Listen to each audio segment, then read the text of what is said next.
না। আজকে তোমাদের সামনে একটা গেট রেডি উইথ মি নিয়ে সোপ ক্রিম ইউজ করেছি। সো ট্রুর একটা সোপ ক্রিম বেশ কয়েকবার আমি পারচেজ করেছি, কিনেছি, ইউজ করেছি। তোমরা যারা এটা ইউজ করেছো তারা কিন্তু আমাকে কমেন্ট করে জানাতে পারো যে তোমাদের এটা কেমন লাগে। আমার কিন্তু যখন আমি এটা কিনেছিলাম, পারচেজ করেছিলাম, তখন তোমাদের সাথে শেয়ার করেছি। এটা মিক্স করে নিলাম। এবার আমি এটা গালে লাগিয়ে খুব সুন্দর করে আমি ব্লেন্ড করে নিয়েছি।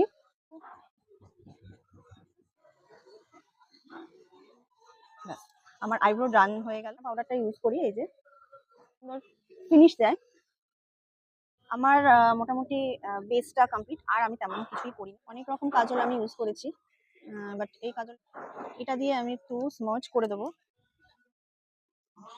ব্যাপারটা হচ্ছে যে আমি তো ক্যামেরা এরকম করে তাকিয়ে কোনো সময় ভিডিও করিনি, মানে একটা আমার অনেক পুরনো আইশ্যাডো প্যালেট আছে, আর তার সাথে এরকম সুইস বিউটির একটা আইশ্যাডো প্যালেট আছে। তো এইটা দিয়ে আইটার লুকটা ক্রিয়েট করেছি।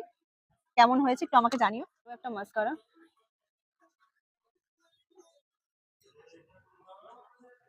আমার ফাইনাল লুক। আমি আইলাইনার পরিনি, তো এই হচ্ছে ফাইনাল। এটা একটা র্যাপার স্কার্ট আছে, আর আমার এই ড্রেসটা কেমন লাগছে সেটা অবশ্যই কিন্তু আমাকে কমেন্ট করে জানাতে একদম ভুলো না। আজকের মতো টাটা, আবার অন্য কোনো ভিডিও নিয়ে চলে আসবো খুব তাড়াতাড়ি। বাই।